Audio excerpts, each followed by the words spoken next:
उत्तर प्रदेश का इतिहास। ठीक है, इस वीडियो श्रृंखला में हम इसमें उत्तर प्रदेश का इतिहास देखेंगे।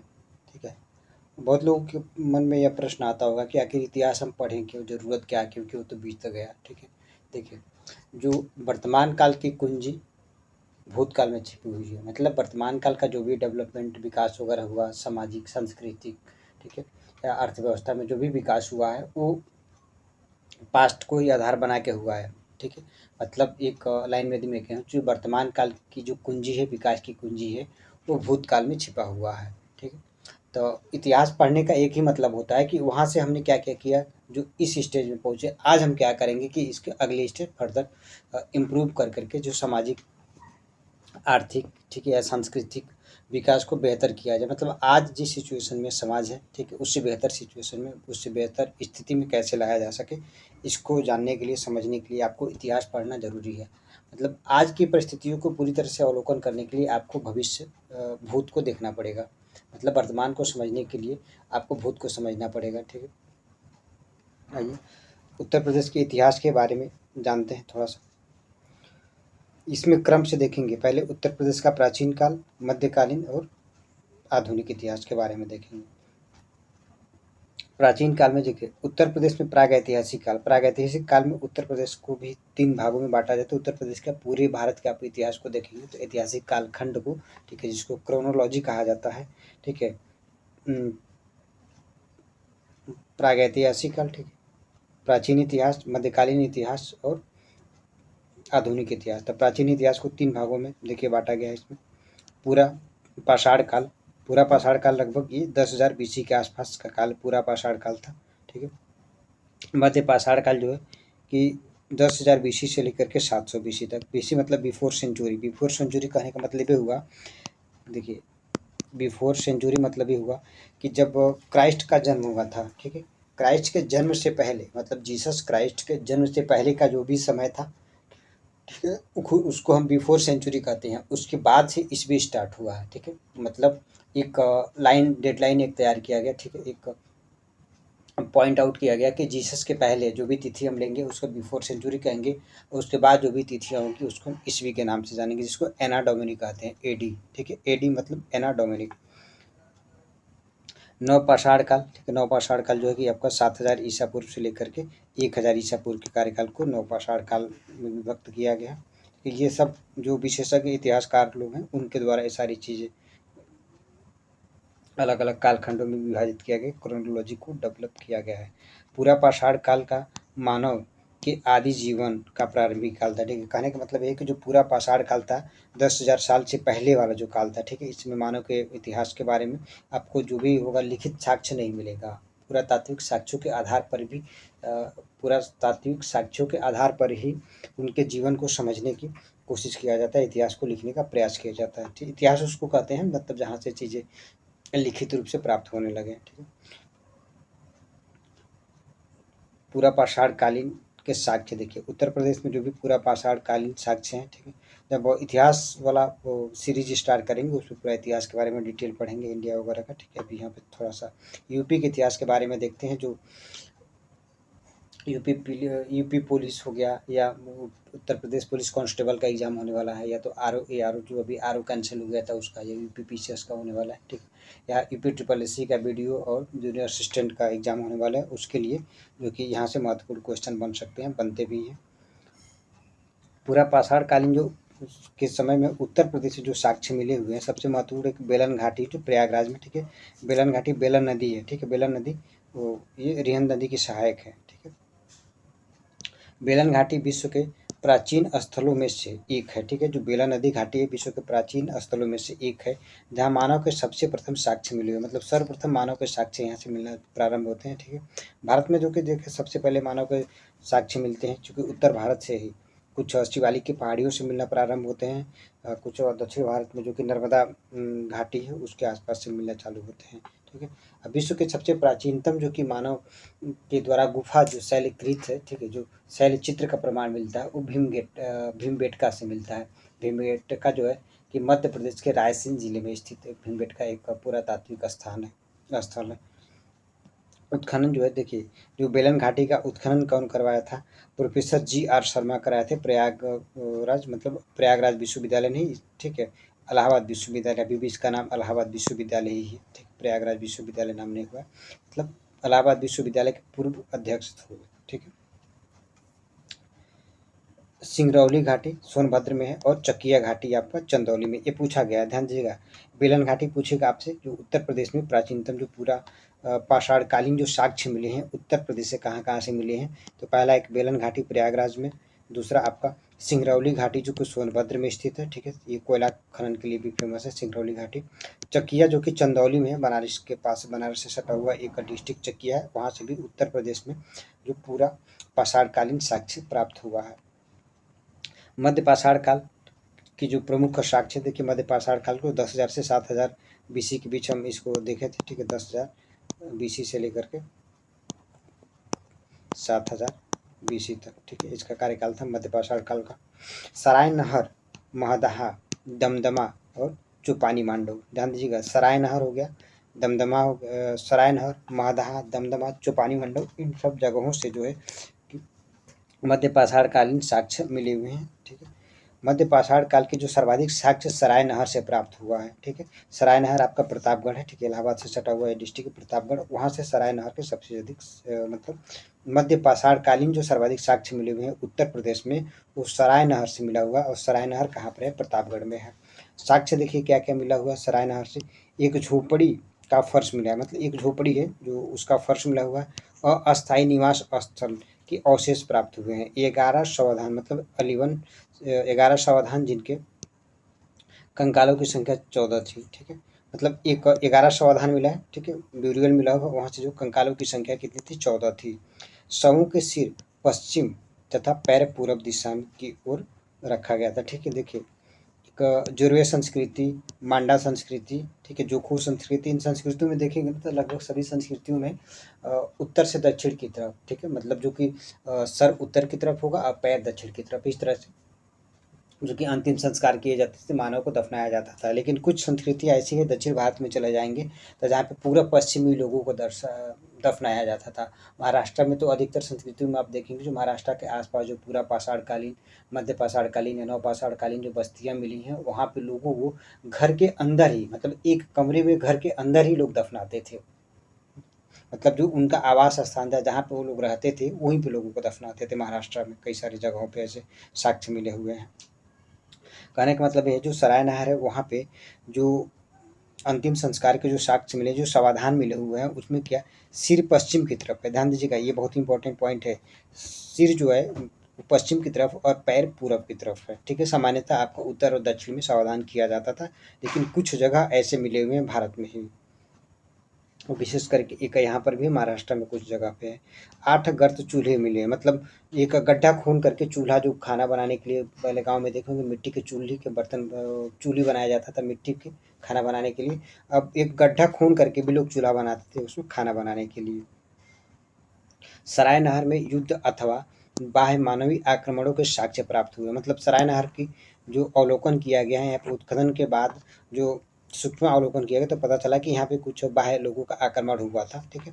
जैसे आक्रमण आपको ऐसे पता चलेंगे, लोग छत भी छत है, किसी का शरीर छत भी छत है, शव छत भी छत है, लोग अपने सामान को ऐसे तितर बितर छोड़ करके वहाँ से भागे हुए हैं, ठीक है, इस तरह के कुछ सामान बिखरा पड़ा हुआ है।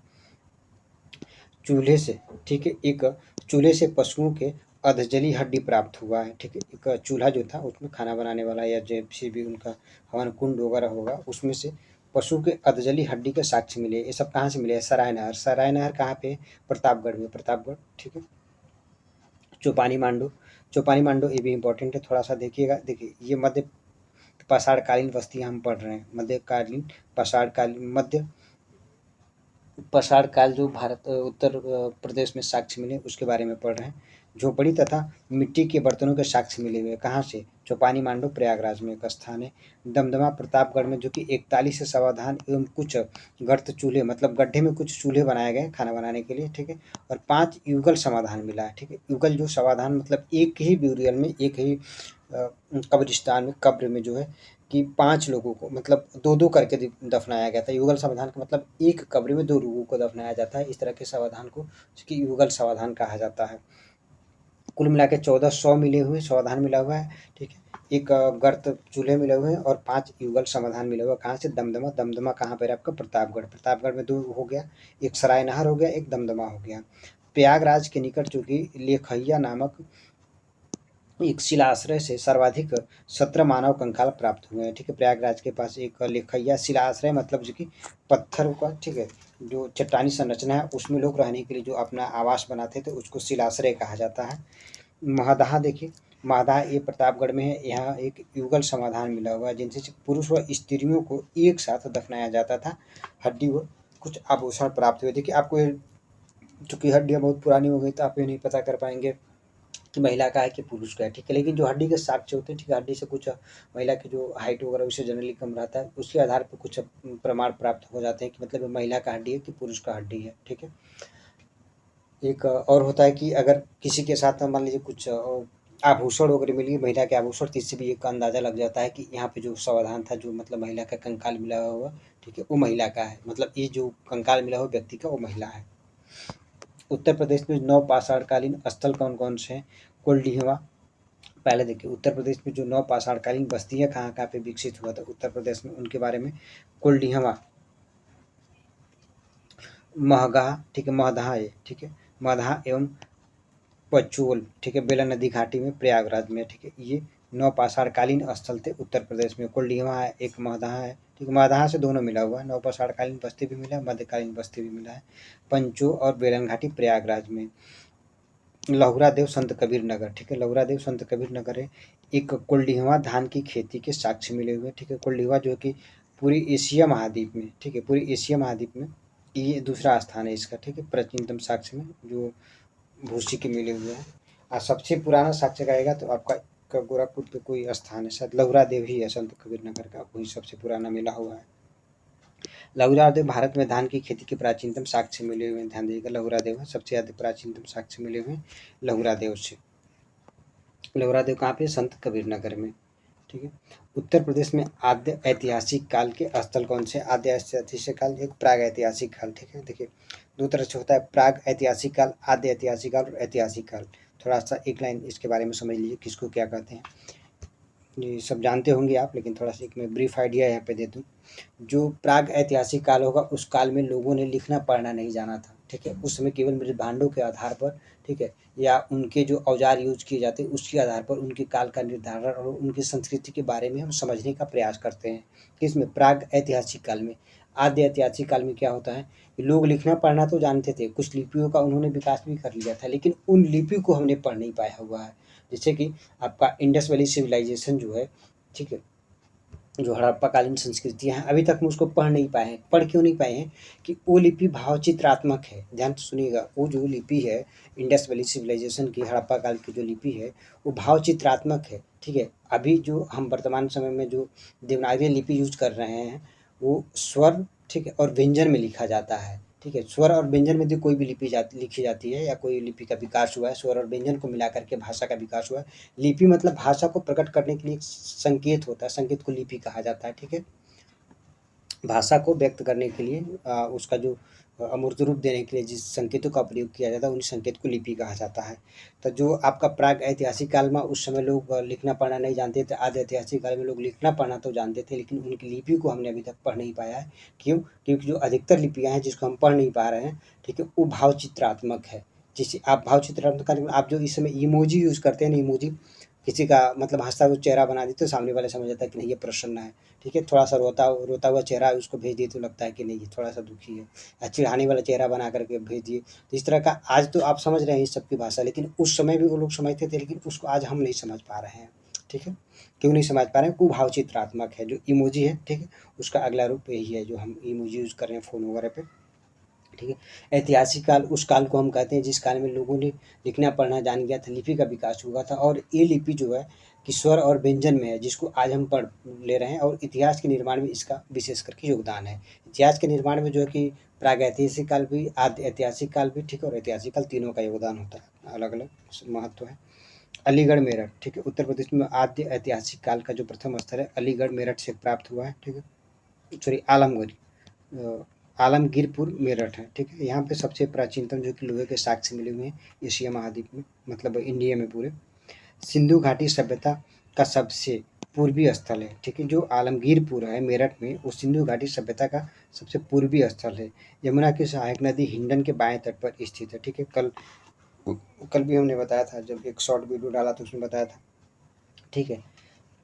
यमुना की जो सहायक हिंडन है, ठीक है। खोज भारत के, ठीक है, भारत सेवक समाज के द्वारा तथा 1958 ईस्वी में यज्ञदत्त शर्मा के द्वारा उत्खनन करवाया गया था, ठीक है। इसके जो खोज थे भारत सेवक समाज, और इसका जो उत्खनन हुआ था 1958 ईस्वी में यज्ञदत्त शर्मा ने इसका उत्खनन करवाया था, किसका, आलमगीरपुर का, जो मेरठ में स्थित है।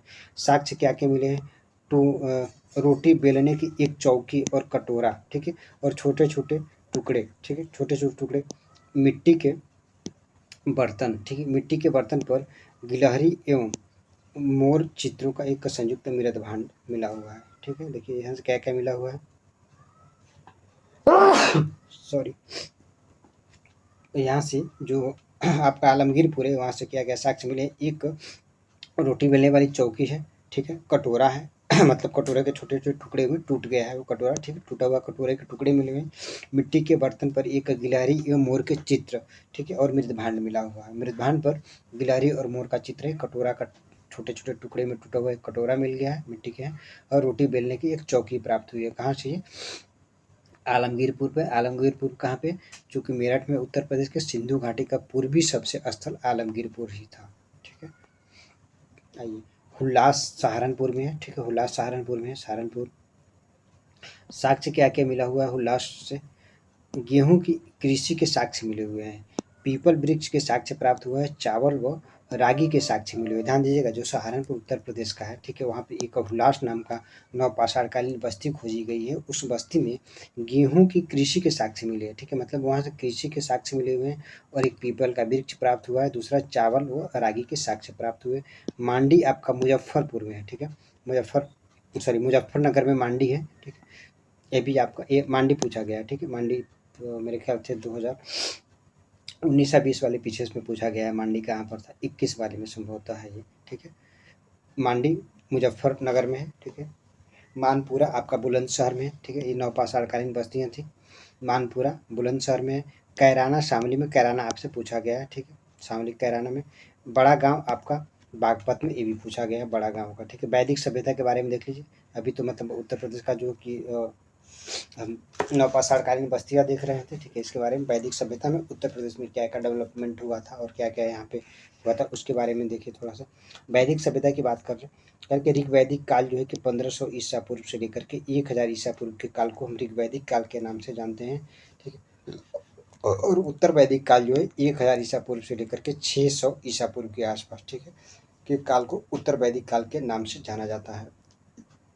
उत्तर वैदिक कालीन जो कि सभ्यता का मुख्य केंद्र उत्तर प्रदेश, यूपी का, ठीक है, यूपी का सरस्वती गंगा, ठीक है। जो कहने का मतलब ये है कि उत्तर वैदिक कालीन जो सभ्यता का मुख्य केंद्र क्या था, उत्तर प्रदेश का सरस्वती गंगा नदी का द्वाब क्षेत्र था, ठीक है। सरस्वती गंगा मतलब गंगा यमुना का द्वाब है, सरस्वती गंगा का द्वाब था, ठीक है। सरस्वती तीसरे में लुप्त माना जाता है प्रयागराज में।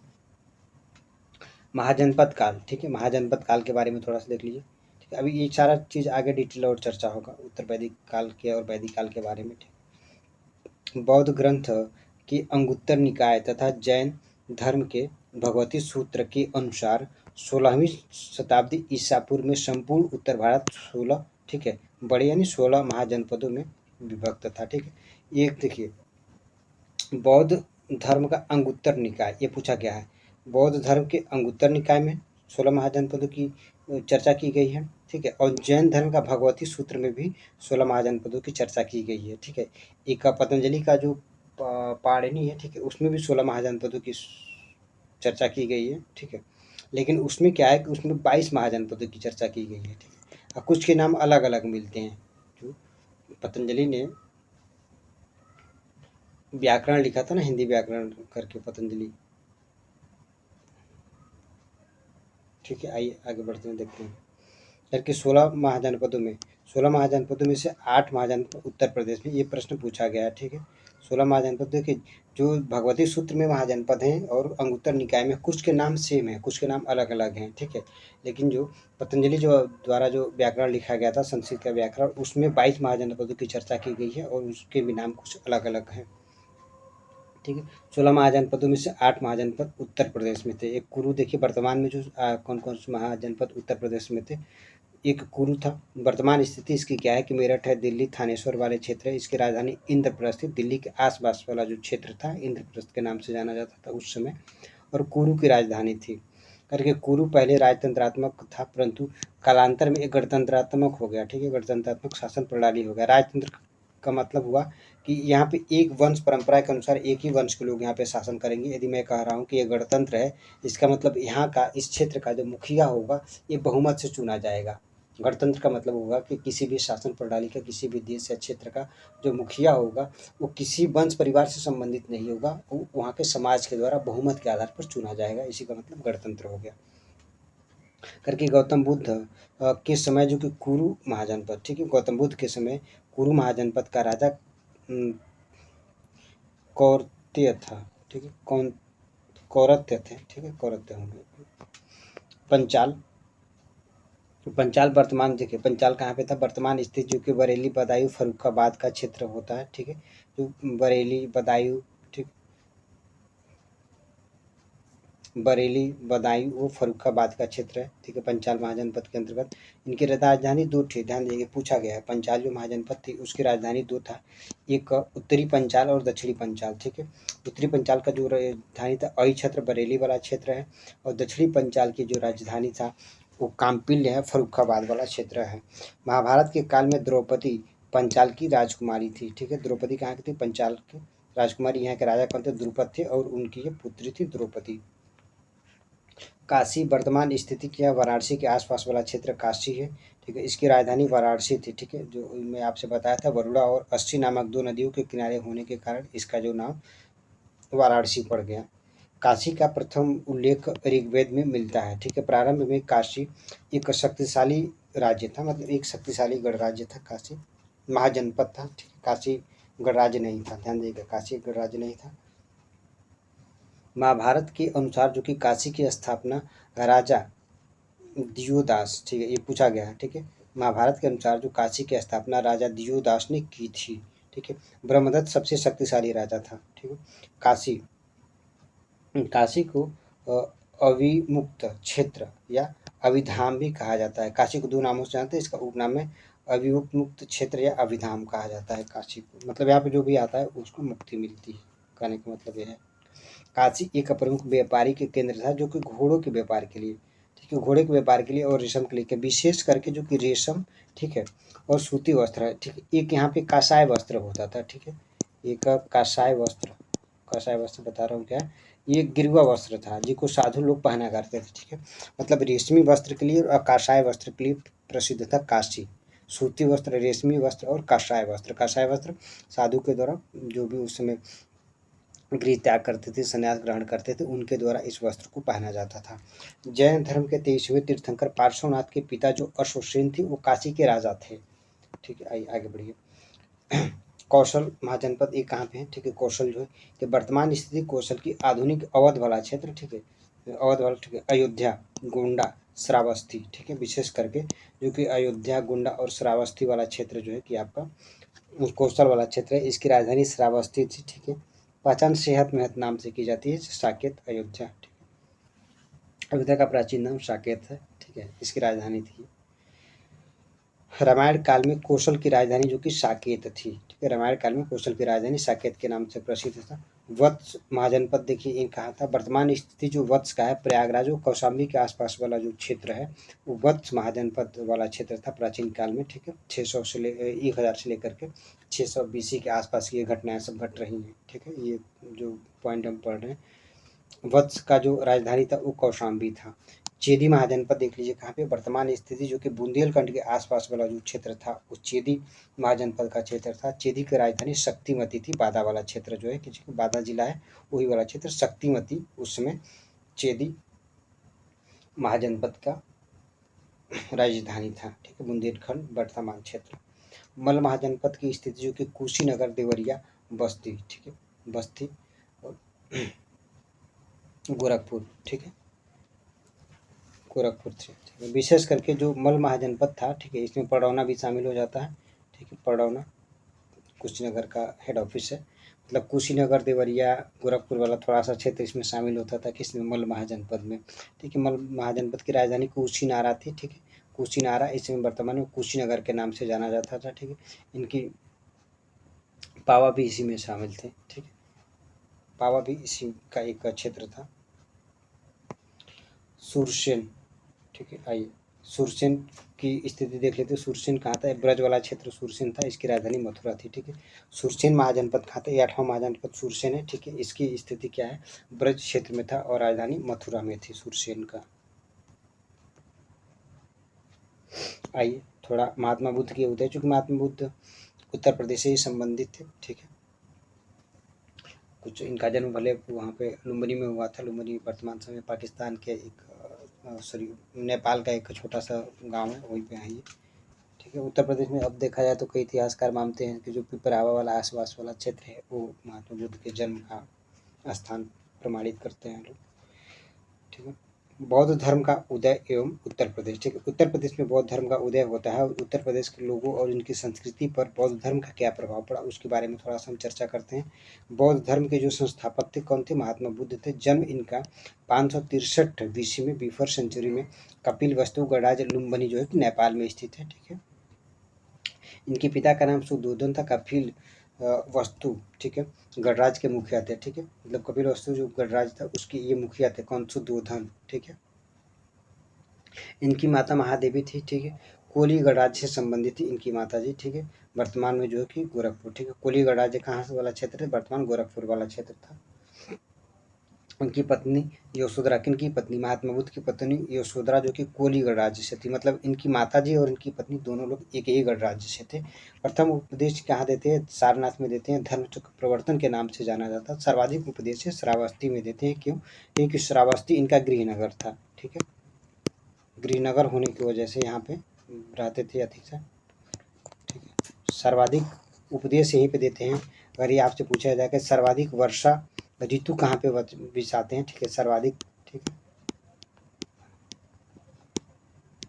सॉरी, सर्वाधिक जो वर्षा ऋतु यही पे वो भी श्रावस्ती में ही बिताते हैं। मतलब जो बौद्ध धर्म का जो प्रचार प्रसार था वो 4 महीने स्थगित रहता था। जो बारिश का काल था, बारिश का समय था, उस समय प्रचार प्रसार नहीं होता था। सारे भिक्षु एक साथ मिलते थे और अपने गलतियों को स्वीकार करते थे और उसमें और परिशोधित परिमार्जित करने का प्रयास करते थे कि और अच्छे तरीके से धर्म का, बौद्ध धर्म का प्रचार प्रसार कैसे किया जाए, ठीक है। ध्यान दीजिएगा, जो सर्वाधिक उपदेश देते हैं कहाँ पे, श्रावस्ती में देते हैं। सबसे ज़्यादा वर्षा ऋतु कहाँ पे बिताते हैं, ठीक है, वर्षा निवास स्थान कहाँ पे बिताते हैं, वो भी श्रावस्ती में ही बिताते हैं। उत्तर प्रदेश राज्य के जो बौद्ध धर्म का पालना कहा जाता है, मतलब उत्तर प्रदेश जो राज्य है बौद्ध धर्म का पालना कहा जाता है, ठीक है। महापरिनिर्वाण जो है कि 483 ईसा पूर्व में कुशीनगर में होता है, ठीक है। ज्ञान की प्राप्ति कहाँ पे, बोध गया में हुआ था, फल्गु या निरंजना नदी के तट पर, ठीक है। उत्तर प्रदेश में बौद्ध स्थल के बारे में थोड़ा सा देख लीजिए। कपिल वस्तु वर्तमान में सिद्धार्थनगर, बुद्ध के पिता शुद्धोधन यहाँ के शासक थे, ठीक है। कहाँ पे, सिद्धार्थनगर इस समय, ठीक है। कपिल वस्तु उस समय नाम था, इस समय सिद्धार्थनगर नाम है। यहीं पे जो कि शुद्धोधन शासन करते थे। सारनाथ जो है उत्तर प्रदेश में बौद्ध से संबंधित कौन कौन से विशेष स्थल है उनके बारे में हम चर्चा कर रहे हैं। सारनाथ में जो कि इनका प्राचीन नाम, ठीक है, सारनाथ इसका प्राचीन नाम जो कि ऋषिपत्तनम था, ठीक है। बुद्ध ने अपना प्रथम उपदेश यहीं पर धर्मचक्र प्रवर्तन कहते हैं, ठीक है। प्रथम उपदेश जो दिए थे 5 ब्राह्मणों को, 5 ब्राह्मण विशेष करके इनके दोस्त थे, ठीक है, उन्हीं को उपदेश देते हैं। बुद्ध को एक सुजाता नाम की लड़की, ये पाँचों 6 लोग बुद्ध, ठीक है, और ये 5 इनके फ्रेंड, ये लोग तपस्या करने के लिए, ईश्वर प्राप्ति के लिए निकलते हैं, ठीक है। लेकिन महात्मा बुद्ध क्या करते हैं कि सुजाता नाम की एक लड़की इनको खीर ला करके देती है, ठीक है। एक सैनिक की पत्नी, सैनिक की लड़की थी वो खीर खा करके अपने तपस्या भंग कर लेते हैं। तभी से इनका जो दोस्त थे इनको छोड़ करके वहाँ से चले जाते हैं, ठीक। इतिहास में आप पढ़े होंगे डिटेल, नहीं तो फिर जब इतिहास वाला चर्चा करेंगे तो हम पूरा डीट और बारीकियों से इन सभी विषयों पर चर्चा किया जाएगा। बुद्ध ने अपने बौद्ध संघ की स्थापना यहीं पर की थी, ठीक है। कहाँ पर, बुद्ध ने अपने बौद्ध संघ की स्थापना सारनाथ में ही किया था। कुशीनगर बुद्ध की परिनिर्माण स्थली है, ठीक है। यह मल गणराज्य की राजधानी था। वर्तमान कुशीनगर और देवरिया वाला जो क्षेत्र है, ठीक है, विशेषकर कुशीनगर में ही है। कुशीनगर और देवरिया को अलग 1994 ईस्वी में किया गया था। श्रावस्ती क्या है? राप्ती नदी के तट पर स्थित यह नगर जो कि कौशल राज्य की राजधानी, ठीक है। बुद्ध ने सर्वाधिक उपदेश यहीं पर श्रावस्ती में ही दिया था, ठीक है। सर्वाधिक वर्षा ऋतु भी यहीं पर बिताते हैं वो। रामग्राम वर्तमान गोरखपुर के निकट रामगढ़ ताल के साक्ष्य के रूप में जाना जाता है। कोली गणराज्य की राजधानी, ठीक है। बुद्ध की पत्नी, ठीक है, यशोधरा और राजकुमारी थी। मतलब ये जो कोली गणराज्य की राजकुमारी थी कौन? यशोधरा। यहीं से इनकी माता भी की भी संबंध था। इनकी माता जी भी जो कि कोली गणराज्य से ही संबंधित थे। देवदह, ठीक है, यह बुद्ध का ननिहाल था, ठीक है। वर्तमान में महाराजगंज यानी ठूठी बारी के रूप में जाना जाता है, ठीक है। देवदह को थोड़ा सा याद रखिएगा, नया पॉइंट है। देवदह क्या इनका ननिहाल था।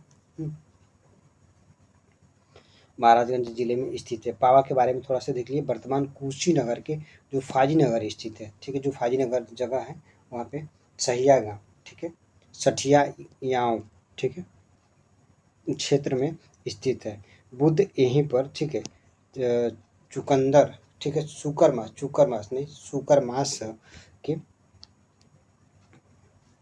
ठीक है, चुनकर एक इनका शिष्य था, ठीक है, घर भोजन करने के बाद बीमार हुए, ठीक है। चुंद नाम था उसका, ये चुंद नाम था उसका, ठीक है। चुंद ने इनको अपने यहाँ आमंत्रित किया भोजन करने के लिए, ठीक है। और वहीं पे भोजन किए। भोजन करने के बाद इनको डायरिया यानी अतिसार हो गया, जिसके बाद कुशीनगर में उनका महापरिनिर्वाण हो गया। मतलब इनका तबीयत खराब हो गया, अल्सर भी हो गया था इनको, ठीक है। वहाँ से उल्टी करते हुए, खून की उल्टी वगैरह करते हुए कुशीनगर पहुँचे। कुशीनगर में ये शरीर त्याग कर दिए चुंद द्वारा, ठीक है। ये पूरा नाम इसका चुंद है, ठीक है, चुंदन नाम कहते हैं इसको। चुंद ने इनको भोजन के लिए आमंत्रित किया, उसके यहाँ भोजन किए। कई लोग कहते हैं शुकर बांध, ठीक है, शुकर माधव लिखता है, शुकर माधव नहीं है वो। शुगर का मांस थोड़ी नहीं खाएंगे वो। हुआ ये था कि मशरूम, ठीक है, कुछ वो मशरूम की सब्जी बनाया था। वो मशरूम उस समय कुछ मशरूम ऐसे होते हैं ना जो जंगली होते हैं, ठीक है, मतलब पॉइजनेटिक होते हैं। वो खा लेते हैं, व्यक्ति की मृत्यु हो ही जाती है, ठीक है। तो वो मशरूम का था, वो मशरूम उनको खिलाया था वो। बौद्ध एवं जैन धर्म के बारे में थोड़ा सा देखते हैं, ठीक है। ये वीडियो बहुत बड़ा हो जाएगा, ठीक है। अगले वाले वीडियो में जैन धर्म के बारे में हम चर्चा करेंगे, ठीक है। वीडियो देखने के लिए बहुत बहुत धन्यवाद। अपना और अपने परिवार का ख्याल रखिए। अगर अच्छा लगे तो चैनल को सब्सक्राइब कर लीजिए और वीडियो को लाइक कीजिएगा।